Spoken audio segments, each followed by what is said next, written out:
Hello, everyone. This is Chala Dincoy, CEO and founder of The Repositioning Expert. And I have here a new friend, David Henzel, who is visiting us for the next episode of my podcast, Naked Marketing. So, David and I are going to get honest. You can see we're both clothed. I mean, I know you're in Turkey and it's pretty warm there, but in Toronto, it's like -7. It's not any weather to get naked, but we're going to get naked with the honesty around our marketing. Welcome, David. Thanks for having me. Excited to be here. So as you were telling us, you were born naked. Yes, like we all are. I always say when somebody asks me, "Are you ready?" I always say, I was born ready," and then I added, "I was also born naked," which is actually not true. This I think um, I was born an introvert, and I kind of really worked on a lot of stuff, and I consumed every self-help book on the planet, and I'm a personal development geek. So born ready is just a joke. I think we all kind of become I love that. who we I are. read that. So we're going to talk about all the horrible mistakes that you've made, and you're going to get so honest. Now, tell us what you do. And I know you do a lot, but tell us what you do for a living. So I have a portfolio of companies. And the umbrella is howwesolve.com. And below that umbrella company, there's a bunch of companies, a lot of productized services, for example, outsourced live chat and help desk agents for e-commerce and SaaS businesses, lead research business, which is called TaskDrive. The other one's called LV Plus. I don't pitch it much, but so and in short, this is a marketing agency. And then my focus project right now is upcoach, which is a platform for coaches to run their coaching business better. And so I have a little balls in the air. That's possible. And I remember meeting you and I was like, oh my God, I'm the niching coach. And how am I going to tell this guy he needs to niche on, one of my other podcasts talking about? I think he's fine. He doesn't need to niche. He's doing well on his own. So, but I am sure that you have made some mistakes, as we all have. And Yes. I'm so glad that you're willing to share them with us. So tell us, first of all, what was the biggest mistake that you made?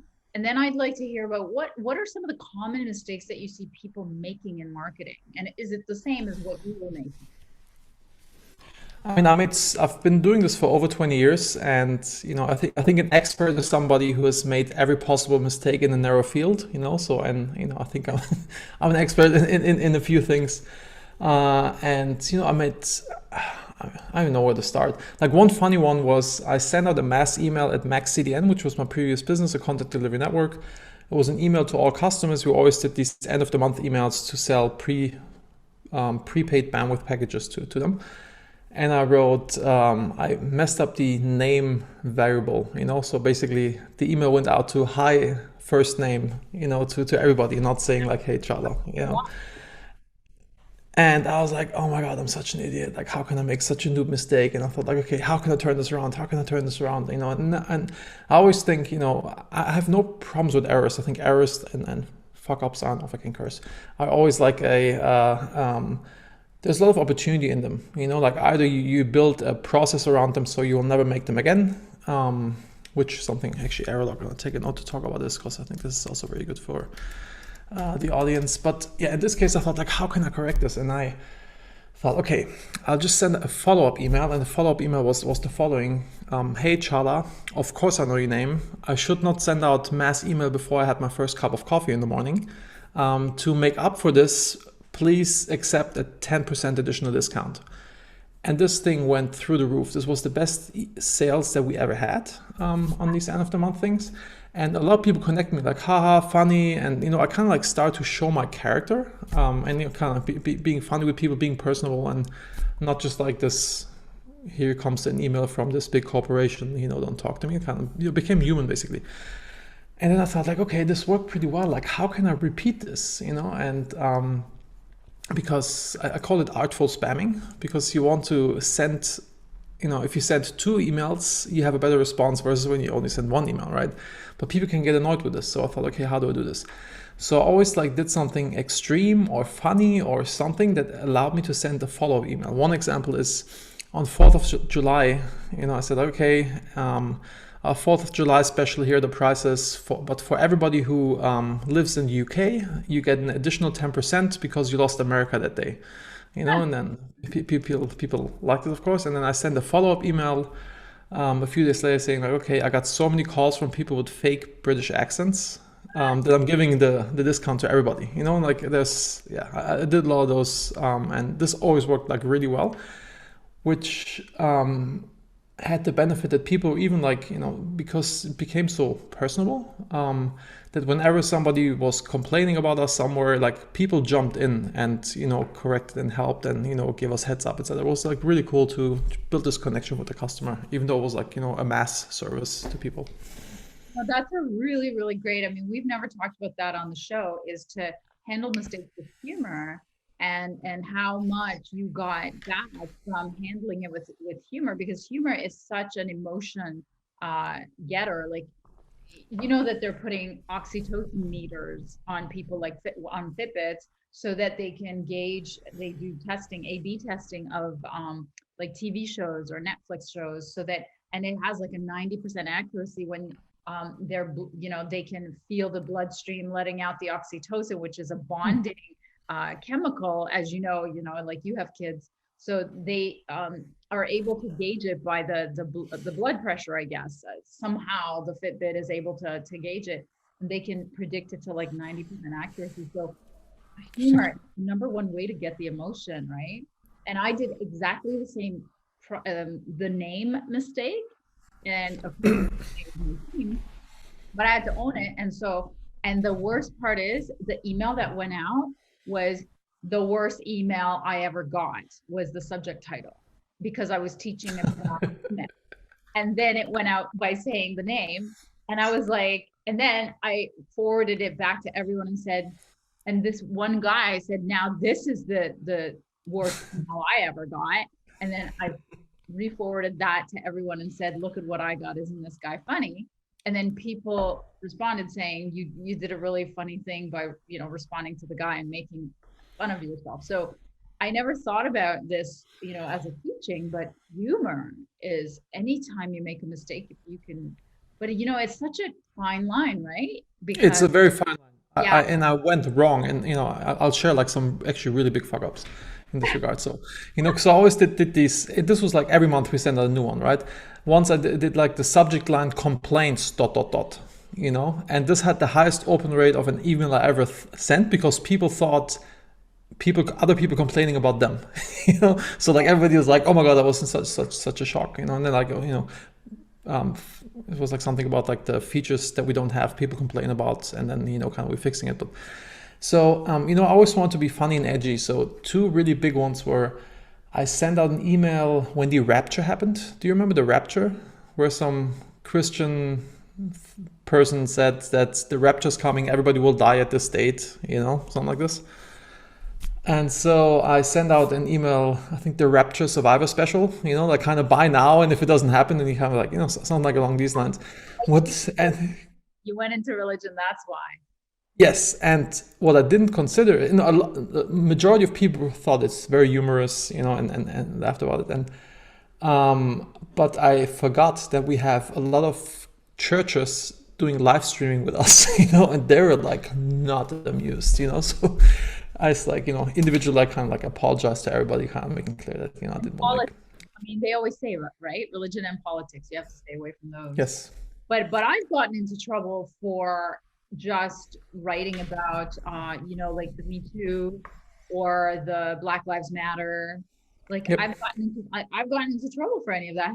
Have you? Because it's so polarizing, so people always. And like, I was just quoting Obama about something, right?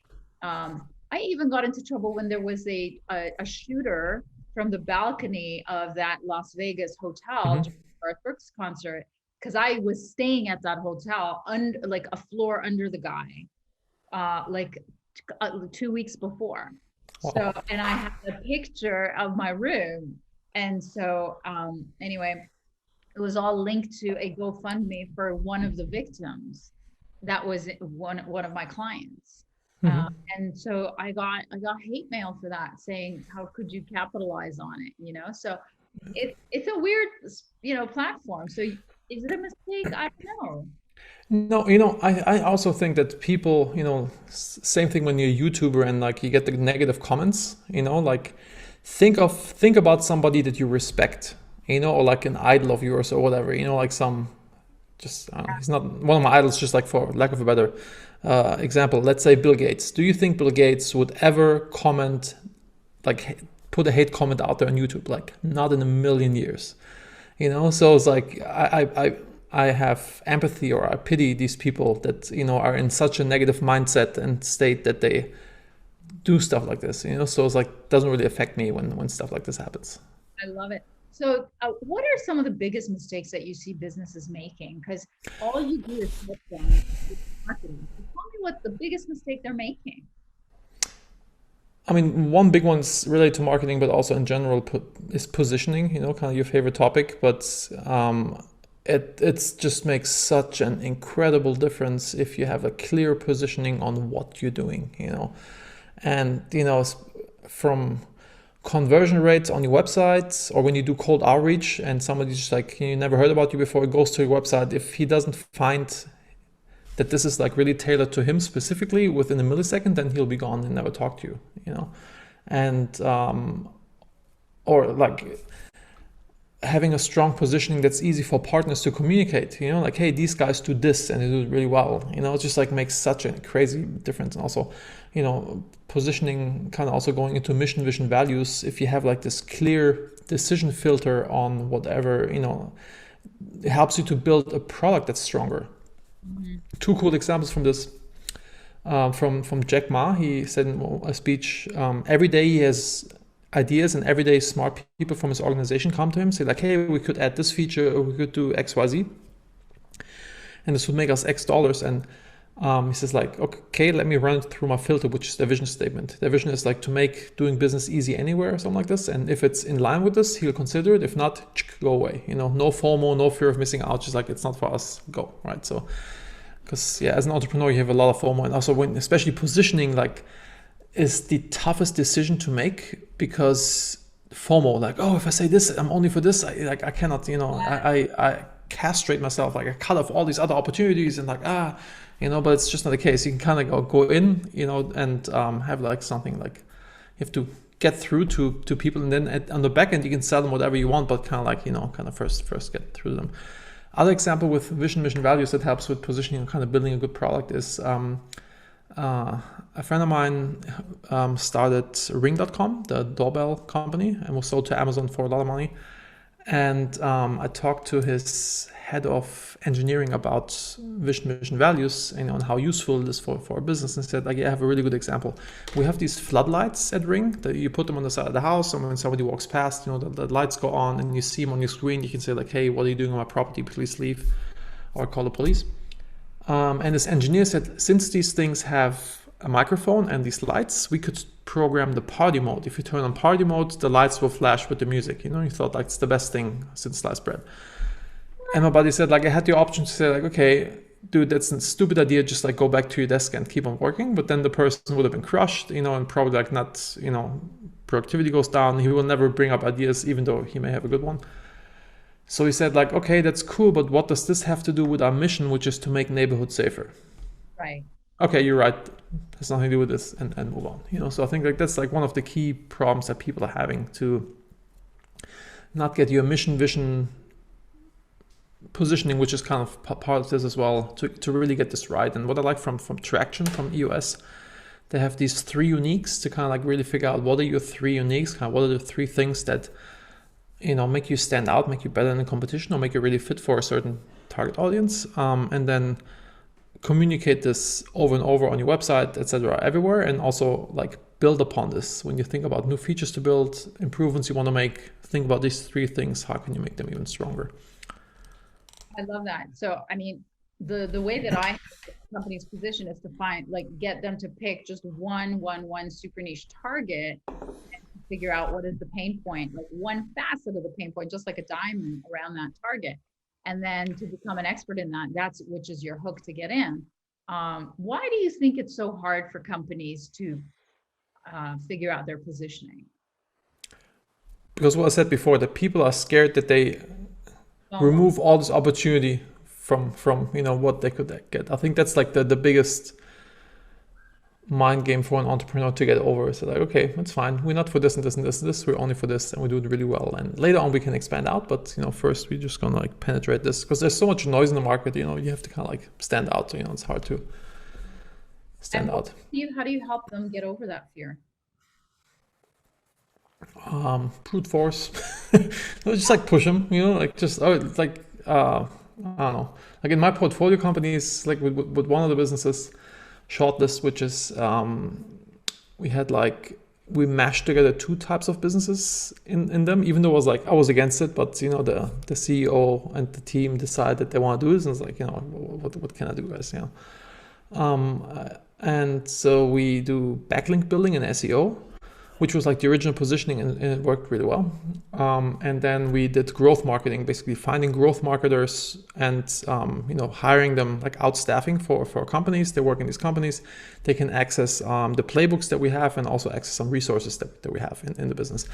And they mashed it together, and then marketing didn't work that well anymore. And also like the internal process started to break, and it's just like it kind of became really difficult. And now I had the opportunity to come in and say, like, told you guys, that's kind of separated, and now we're on a good path again. But yeah, that's the human experiment to do that for sure. So I also like the fact that you were talking about personal visibility didn't come easily to you because you were like a lifelong born introvert. Yes. Yeah. So what happened? How did you get over it, if you have one? Yeah, I definitely overcame. Otherwise, I would not be on the podcast. Exactly. We wouldn't be here. Yeah.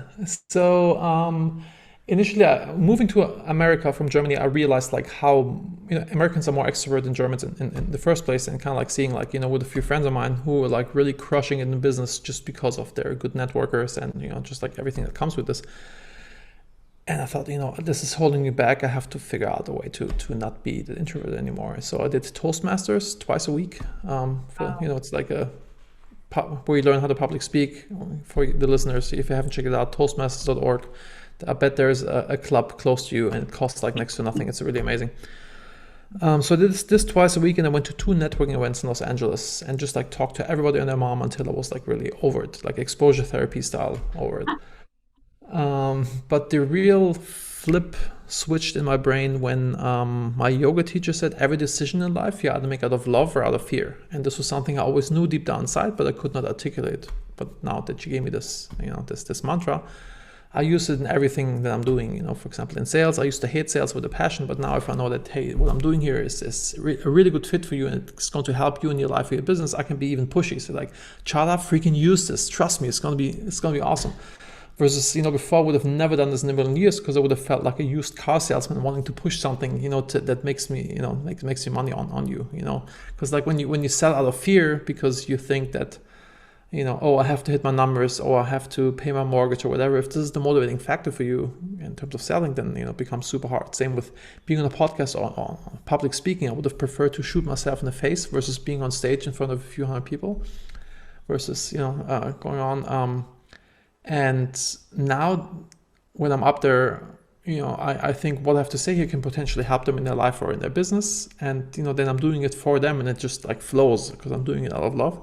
Versus if I'm in the fear mindset thinking if it's about me, not about the others, if it's like, do they think I look weird? Do they think I have a weird German accent? Do they think what I'm saying is BS? Do they, whatever, then I cannot give a presentation. But if I'm in a state of love, like, hey, what I have here can help you, then it's just flows. Yeah. I can go on and on about examples, but yeah, I'll leave it there. But there are some people who will think you're odd, and there are some people who will hate your accent. But does it stop you? And should you not be thinking about the people that are really wanting to hear what you have to say? So good for you for going to Toastmasters. I volunteer. They lock me up in a men's prison 3 hours a week. Prior to COVID, and I teach them a course called Be Boss. You won't believe this, David, but they have Toastmasters. What's the course called? It's called Be Your Own Boss. Be Your Own Boss. Okay. But they have Toastmasters in the jail. That's awesome. I love it. They They you have know. everything in You. that jail. It's like Canadian jails is where you want to be. Yeah, yeah. Or German, like just you don't want to be in an American, probably also not in a Turkish jail, you know. Yeah, But be careful. So that's awesome. So the last thing I want to ask you about is, I know that we came together through partnerships. So tell me your big secret to marketing success. So I mean, partnerships is one of my favorite ways of doing business. You know, especially when you sell something that involves more trust. You know, for example, something your business, for example, involves a lot of trust because you coach and consult with people, changing their business around. You know, like people have to really trust you to do this. Or with LTV Plus, where we take over people's live chat or like support. You know, with talking to their customers, a lot of trust is needed for this. And when you have a referral partner that refers you over, you know, it's very easy to, the trust kind of comes with it. Versus if people find you via SEO or something like this, you know, it's a lot more pitching, selling, etc. So everything's much harder. So I always love to create win-win-win situations. For example, a MaxCN example again. We were a CDN. We make websites faster. It's like something like hosting in multiple locations. And we partnered up with W3 Total Cache, which is a WordPress caching plugin, which makes WordPress faster already. You know, so we basically made this integration. The people that are already installing this plugin, they use this plugin because they want to make their site faster. And then like, oh, there's also this MaxCN thing. When I press a button, you know, it becomes even faster. And then, you know, they win because it's like easy and they, get their site even faster. The partner who has the plugin wins because we sell them, give them an affiliate commission, and we win because we make money with this as well. So kind of always creating these win-win-win situations. I think that's always the key. You're introduced Partnerships. How do you meet them? How do you meet them? The partners. How do I meet these partners? Yeah. So I've tried a lot of ways in terms of, there's little affiliate programs out there like Commission Junction, etc. And you get like thousands of affiliates, but none of them really push and bring in sales. So I always snipe them. Basically, I kind of like do research on them. And one of my businesses, Task Drive, does research for people. So I kind of really figure out like who could be a really good fit, basically who has a lot of the audience that I want and how can I provide value to these guys. And then I personally reach out to them and build a relationship with them, build some deeper integration, do a webinar together or whatever, kind of starting with easy steps and that they see, this works. And then, this is how I usually approach this. Wonderful. I love it. And just a shout out, I'm using your service, Task Drive. And Thank you. I said it right? Because you've got so many of them. So that's the one that I'm using. Task Drive, yes. Task Drive, yes, okay. Task Drive, yes. So, I mean, we're in love. We're in love with our Task Drive. So just a shout out to everyone. And thank you very much. Appreciate it. It was not sponsored anyway, just to let you know. But thank you, David. Now, how can people reach you and your business? So if you want to, I have a website, davidhenzel.com, where you can see also all the portfolio companies that I have, and you can reach me on LinkedIn, Facebook, wherever, just reach out, but mention that you heard me on this podcast. Otherwise, if I get like a random connection request from people that are not really relevant, I may not accept, but I'm happy to chat with you. Just feel free to connect. Remember, you saw him here, folks. Naked marketing. For sure. Thank you so much, David. All the best. Thank you, Chala.